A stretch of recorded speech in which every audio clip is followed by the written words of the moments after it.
right-wing, enormously influential political commentator Charlie Kirk has been assassinated.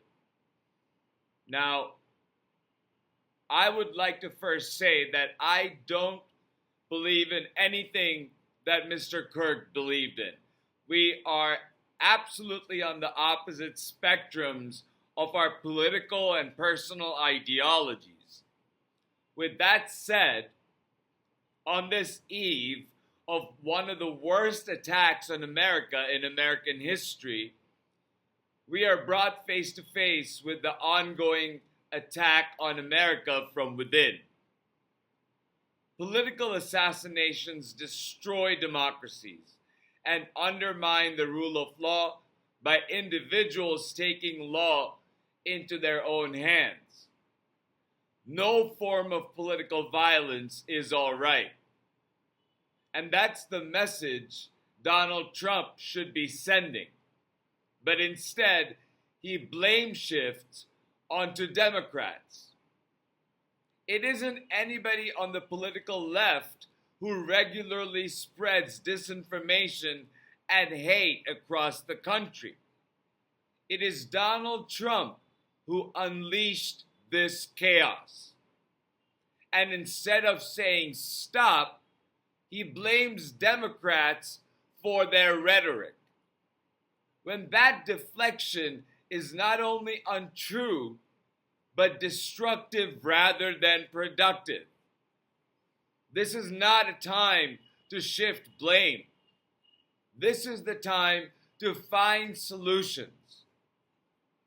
When Melissa Hortman, her husband Mark, and her dog Gilbert were killed in June, we didn't hear this pointed rhetoric from Republicans. This disparity is a hypocrisy that also eats away at the truth and at community cohesion. No political assassinations are all right, and they must all be condemned. Hiring security simply means that you are buffering yourself from harm at the cost of the security getting harmed when they are being targeted, when you are being targeted and they get in the way.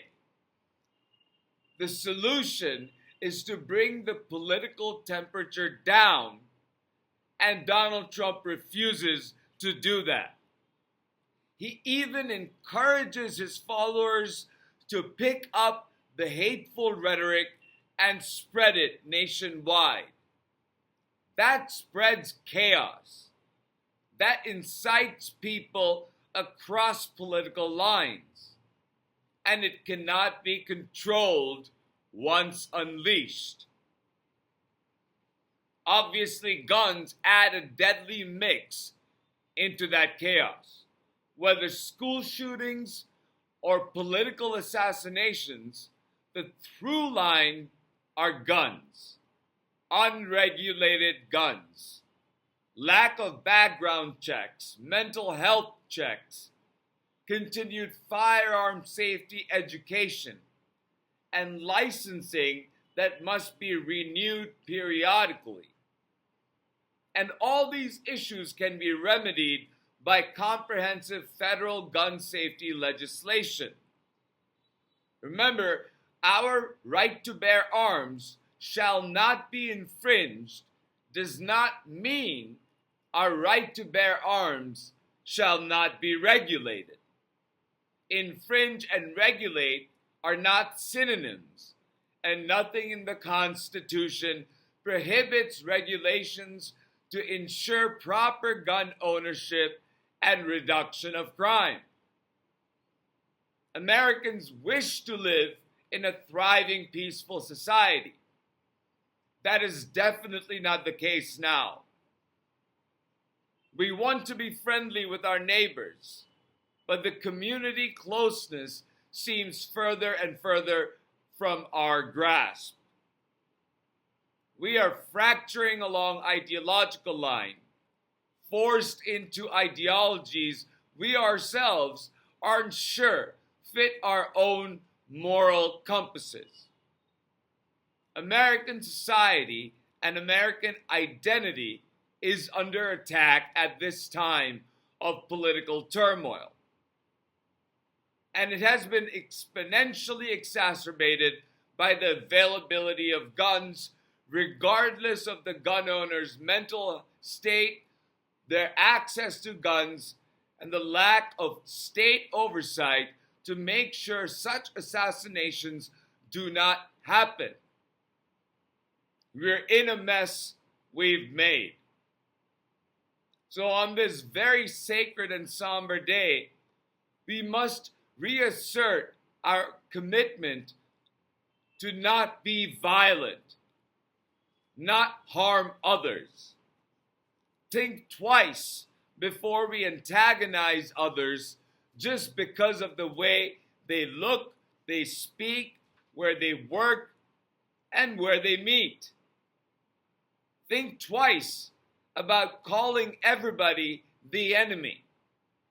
Focus your rage towards the person who personifies everything wrong with America. Focus your rage on a broken government thanks to Donald Trump and a MAGA Congress.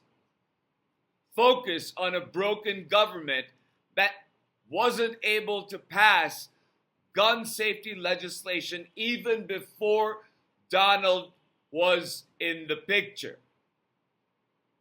Push Congress harder and harder to regulate guns in a meaningful way.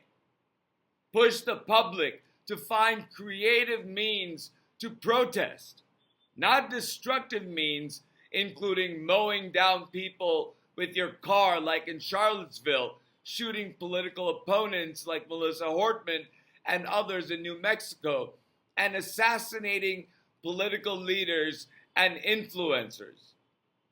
The physical violence must stop, because the moment it becomes physical, it stops being constructive and stops being meaningful progress towards a peaceful future and society. We have to strive for that, to fulfill our founders' intentions of creating a more perfect union and to safeguard for our loved ones from senseless hate, and violence. Safeguard our loved ones from senseless hate and violence. So on this day that most Americans remember with horror and profound sadness because of the attacks of 9/11, let us resolve to bring an end to senseless violence in America and around the world. I know it's a tall order, but if enough of us feel this sadness and resolve, I believe we can come out of these tragedies that surround us into becoming stronger and better people who reject violence and promote civic engagement. With that said, thank you so much for listening. Please stay safe, remain vigilant, record everything that you see that is suspicious, and stay engaged.